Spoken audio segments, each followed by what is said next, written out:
In this video, we will discuss stock splits and reverse stock splits. In the case of a stock split, the value of a company should not change.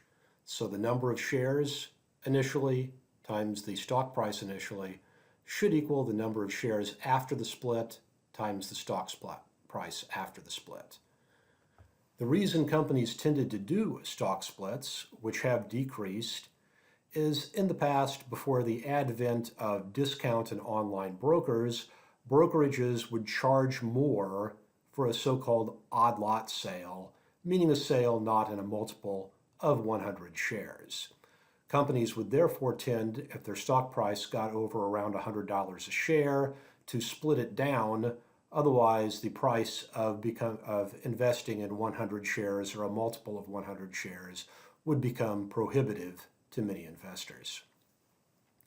During the time period of the dot-com bubble, it was actually common for, after a stock was to split, to race back up in price.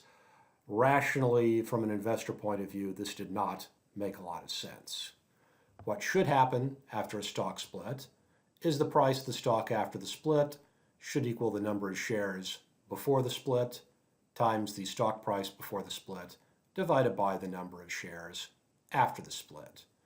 For an example, we consider a company with an initial stock price of 150, which would be considered perhaps obsessive if you're not Berkshire Hathaway, with an initial number of shares of 1 million, and it's going to do a 2-for-1 split to a number of shares of 2 million. Then the final stock price is going to be the initial stock price times the initial number of shares divided by the final number of shares. Since it's a 2-for-1 stock split, the stock price goes from 150 to 75.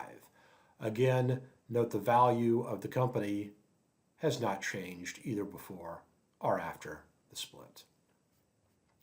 Companies also sometimes do reverse stock splits. This is generally the case if the stock price gets so low that it's worried about being delisted from one of the stock exchanges.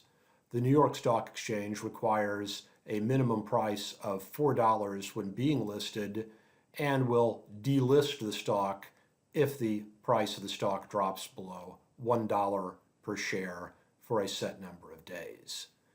In the case of a reverse stock split, again, you can calculate the stock price afterwards with the same formula.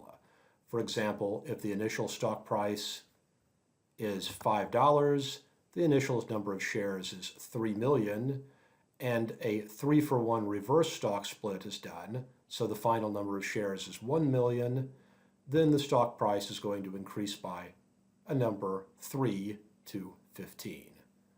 Note again, the value of the company does not change from what it was before the stock split to what it is after the stock split. Thank you for watching this video.